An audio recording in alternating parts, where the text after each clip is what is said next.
On Thursday night, I saw early reports of riots in Amsterdam to do with the aftermath of a football game. And most of the X's I saw, most of the posts I saw on X.com were from people who were saying that the Israelis were acting badly and had provoked riots and they had started the whole thing. This is in the New Arab. Netanyahu cries anti-Semitism as Israeli Maccabi hooligans instigate riots in Amsterdam. So I saw that and I thought, what's going on? There were some videos of packs of Israelis chanting. Now, I honestly couldn't make out anything they were saying. According to all those X's, they were shouting racial slurs at Arabs. I couldn't say one way or the other.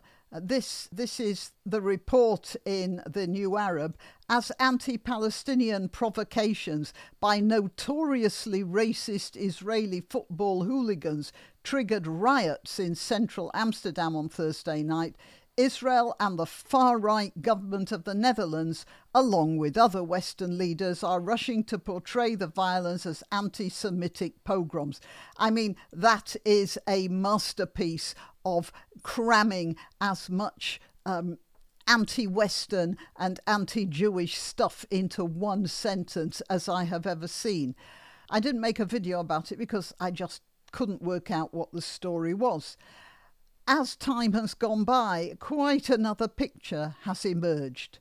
And I'm going to tell you about that and also about something an Israeli subscriber told me, an example of extraordinary bravery and quick-wittedness.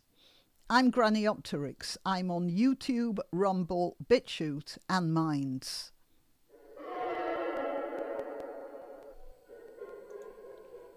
Okay, so you can see some videos here, and altogether the spectacle isn't incredibly edifying, is it? I've turned the sound off, obviously. I still didn't know who was to... Oh, goodness me. I still didn't know who was to blame. And then I found this. Rioters planned the Amsterdam pogrom in Telegram groups. So this was actually a planned attack. Now, I have no doubt that the Israeli football fans were chanting, and they might have even been chanting nasty things. I really can't say one way or the other. But they were acting like football fans. I mean, that's what football fans do. But this was a Jew hunt from the what you might call the other side. An alleged Jew hunt was announced well in advance in the messaging app Telegram, prompting rioters to travel from far outside Amsterdam to attack Maccabi Tel Aviv fans and Jewish people, Der Telegraph reported. Several taxi drivers are also reported to be involved in the attack on Israelis as they arrived in central Amsterdam to target groups of Israelis.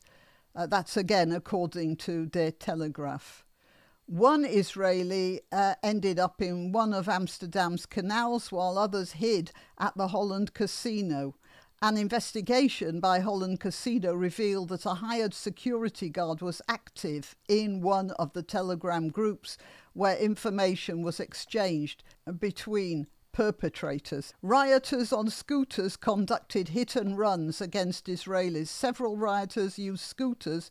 Well, it says that. Rioters sought to attack Maccabi Tel Aviv fans before the soccer match, but police were able to prevent the attack. So obviously they were going to start before the match began, but couldn't. And so they waited until the fans were coming out of the stadium.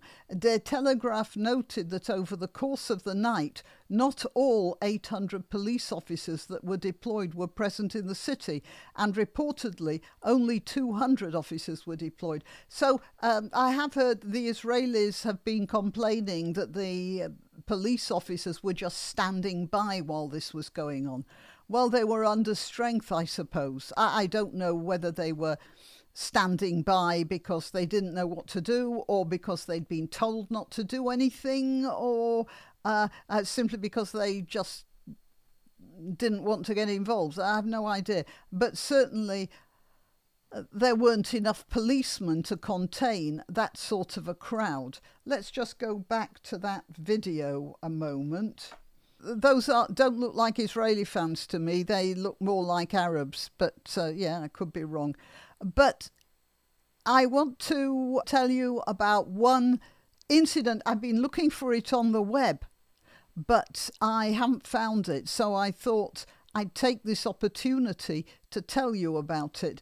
According to an Israeli source, among the football fans was a Bedouin Arab.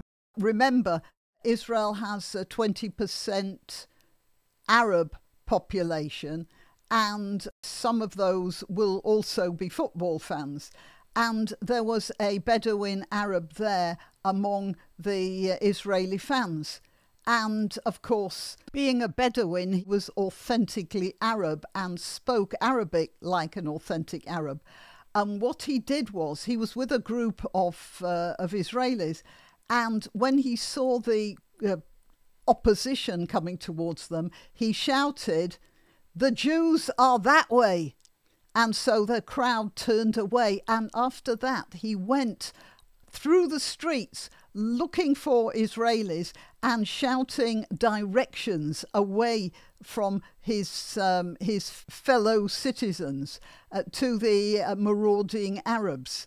And yeah, and what a star that man was, how quick-witted he was, and also how brave. If they'd have identified what had happened, what he was doing, they'd have shown him no mercy. There were several Bedouin Arabs at the Nova Festival who also tried to help the Jewish victims, and they were very badly treated by the invading Hamas. It didn't matter. There was one guy I heard of, I think he was a bus driver, and he went in there. He said, "Oh, I speak Arabic. I'm a Muslim too. They'll be all right with me." And he went in there to try and rescue some of the kids. And of course, as soon as he was identified as being on the Israeli side, Hamas more or less tore him limb from limb. So any Arab citizen of Israel should know that they are in a weak position. So that guy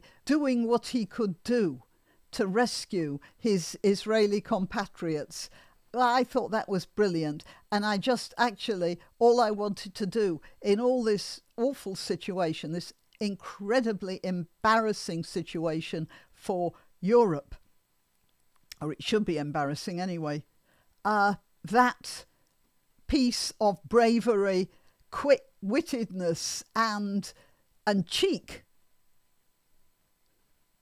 Oh yeah, it's called chutzpah. Yeah, that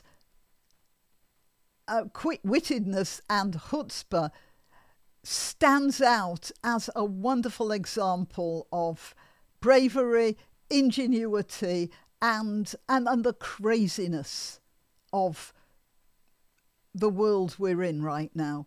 Okay, well, I just wanted to put that out. It's not a long video, but that fellow needs talking about, doesn't he? Okay, till next time. You can help my channel by subscribing and clicking the notification bell. That's quite important.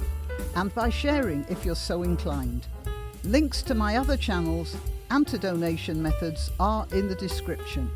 But the best way you can help is simply by clicking like and notify. Thank you.